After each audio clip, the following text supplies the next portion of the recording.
What's up, guys? Happy Halloween. Fuck, my hair looks bad. Sorry. Happy Halloween. And today I thought I would do another album review. Actually, wrote this review yesterday. Thought I'd give it a few more thoughts before I filmed this. So here we go. Velvet Underground and Nico. You've probably seen this album cover so many times. It's just iconic. Peel slowly and see. It's actually kind of interactive. But yeah, so this album was released in 1967, and it stood out among a lot of the kind of there was a hippie culture growing like early 1967 or at least 1966, and it really kind of blossomed in the summer of love of that year. And this particular album was released in March 1967, a couple of months before the Beatles would release Sergeant Pepper, which really resonated with the youth at the time. And so basically this album like stood in the shadows of that and possibly other more popular albums of that year. And it was forgotten about, and whatever press it did get just caused some controversy over its themes. And this album kind of explored the darker side of sex, drugs, and rock and roll. When I explain some things in this review, I will probably put kind of words on the screen, but like use digital, whatever, you know what I mean, to basically kind of censor it or whatever. Because the kind of themes on this are, I guess you could say, NSFW or NSF Life. I mean, it's not as disturbing as other albums or music that have come out in decades prior, but you know what I mean. It's still this album as a whole definitely gives off this kind of it definitely drops you in this kind of dark world of like sex and drugs, and the songs on here definitely give off this dark atmosphere to them. So let's kind of look at the songs on here. Good morning. Sorry, it's where about this Sunday morning. Pretty good song, nice and sweet. Pop song, definitely the poppiest song on this album, but kind of pales in comparison to the rest of the album. Like it definitely, from this first song, you wouldn't expect what was to come next. And then we have I'm Waiting for the Man, which is really got a really good rhythm to it. I like it. Lyrics are good. It's a solid song. Femme Fatale, just nice instrumentation. Nico's contribution on this song. Now, on these songs, she wasn't the best singer. Nico was like this German artist or musician that they basically got in the band for some of these songs, and Femme Fatale is the first of them. I guess in these kind of small moments in between the track listing, it could have been sung by any other like better female singer, but it kind of works. I mean, especially maybe on one of the songs I'll mention later. But yeah, then after this, we're dropped into probably the darkest song on the album, Venus and Furs. But as fucked up as it might seem, I still think this is a good song.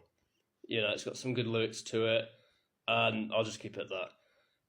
Run, Run, Run, very danceable, kind of funky, guitar riffs or licks going on here. I mean, the guitar parts can go from, danceable, funky to absolutely bonkers. And that's one of the things, that's the kind of, the main thing about this album is the extreme sonic experimentation, which you first hear on I'm Waiting for the Man. At the end, you have this huge like piano thumping near the end, and that's going to be something you're going to hear a lot throughout this album. And yeah, Run, Run, Run, the guitar solos in this are just bonkers. And I guess some of the experimentation on some of these songs definitely works with the themes. On Run, Run, Run, basically it's about Lou Reed talking about these different characters in New York, like, yes, drug dealers and prostitutes and all these people. So the solo going absolutely beyond and kind of wandering off definitely kind of represents the characters in this song. It's about the weird people you will find in a city. I mean, it's definitely relatable if you've ever been to a city and just walk past walk past a bunch of weirdos in the street. And yeah, and There She Goes Again is a really kind of upbeat song about yeah. Oh, god damn you, Lou Reed. But yeah, very upbeat song, nice. And yeah, All Tomorrow's Parties. All Tomorrow's Parties is another Nico song on this album, and it's pretty emo for a song recorded in 1966. All the songs on this album were recorded in '66, but because they struggled to find a label, it took longer than expected. So this is actually what's weird about this version I've got. They signed to Verve, like the original copy is like Verve, but this one I have is by Vinyl Lovers, and there's this weird kind of part of the track listing where I'll Be Your Mirror is the last song on side 7. It's supposed to be on side 2 shortly before Black Angel's death song, but whatever. So yeah. Now the last track, European Sun, nothing will kind of prepare you for this one. This is like some 6 minutes of the most frantic, demented kind of jam session you will ever hear. And a while close to the album, but I guess it's the perfect closer.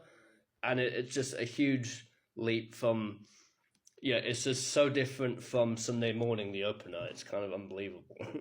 But yeah. So yeah, this album at parts definitely has this kind of unnerving aura about it.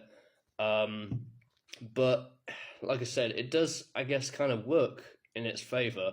Like, this is a pretty decent album, I will say. Despite its themes, I think it's ranked up there. It probably deserves to be in something like Rolling Stone's 500 Greatest Albums of All Time, which it is.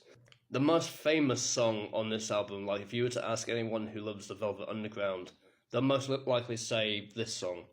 Now, yeah, this is definitely a quite disturbing, harrowing song. It is also quite long. It's like 7 minutes long. But the experimentation, again, kind of near the end of it, when I first heard it, I was like, whoa, like this is absolutely wild. But it kind of works with the theme of it, which is what inspired this song. So to end this video, I will say it is a pretty decent album. Will I listen to it again? Probably. Yeah. It's just got good instrumentation, good kind of experimentation that somewhat works in its favour, and yeah, pretty good. So thank you for watching this review, and I will see you next time. Happy Halloween.